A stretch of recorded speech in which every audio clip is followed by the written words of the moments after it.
just got to remember that the activity is designed for the participants. Your involvement is there as an assistant coach. Okay, so they'll look at you and they'll copy what you do. If you don't do it right, they won't do it right. Okay, so it's very important to get that message clear, and it's got to be about safety. Okay, that all said and done. And I've been saying that a lot, and we're going to do this a lot. Okay, we're going to move on to bowling. Bowling to me is the hardest thing in head by coaching. Okay, there's a lot of language involved in terms of where you need to be and how you need to be going. I'm going to break it down to the simplest language I know. Okay, so if you can think of it this way. If you think of this as being an athlete, okay, you're going to be using tennis balls, so I'm not too worried about how they grip it, as long as they just use the P symbol or the bunions. Okay, holding it with those two fingers and the thumb just lightly holding it in place. So much so that if you try putting that out, it comes out, but it doesn't come out easy enough. Okay, try doing it again. Okay, you don't want to be doing that. Okay? So, that's the grip. Okay, the next thing I want you to remember is kind of the end part of it. So I'm not worried about the run-up, I'm not worried about any of that.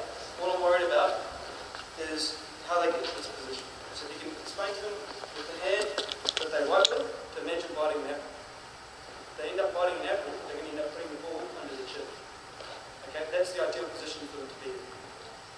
If they're right-handed, have their left elbow up in the air.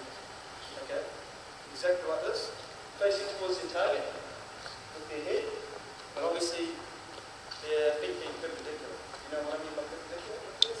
Yep. Okay, so in this position here, up high, you can imagine a piece of string. With that ball, pull that string out. Does everyone see how I get from this position into this position? Yes. The non-bowling arm nice and high, the bowling arm down by your leg. Okay? This is the trickiest part. Think of this as being in a cast. The bowling arm nice and straight.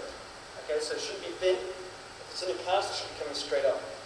And then when you reach for the sky, to let it go.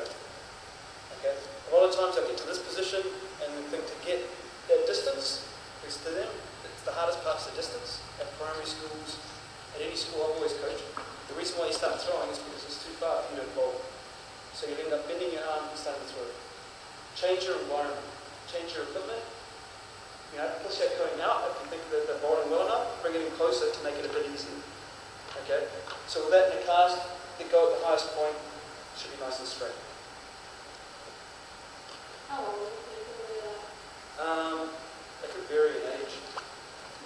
Yeah. So you need to be a range probably from quite young children, like probably 8 years old up to maybe 14, 15 years old. So it'll be a range of ages. Range of ages, range of abilities, but good question. Okay, well, let's split into three groups. Okay, I've set up some zones. Every time you bowl, every time you get the ball through those zones, I'm going to give you a couple of points. Okay? But again, I might make it harder, I might make it easier. To start with, all I want you to do is standing on those cones, being in a standing position. So you're saying group 3, group 1, group 2, group 3.